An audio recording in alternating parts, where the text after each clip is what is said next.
Papiliorama started in the late 80s, and it was the first butterfly garden of Switzerland, actually the European continent.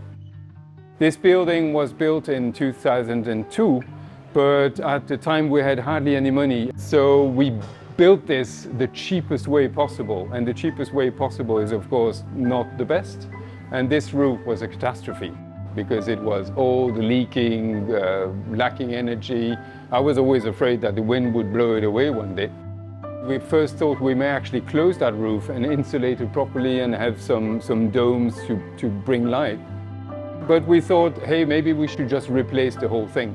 And that's where we looked at the various options that VELUX has, and one of them is actually this kind of domed roof.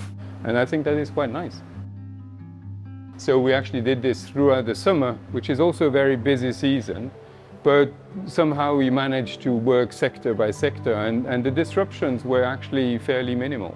This roof is now a completely new one, and its architecture is also much nicer than what was, and I think energetically it's going to help a lot.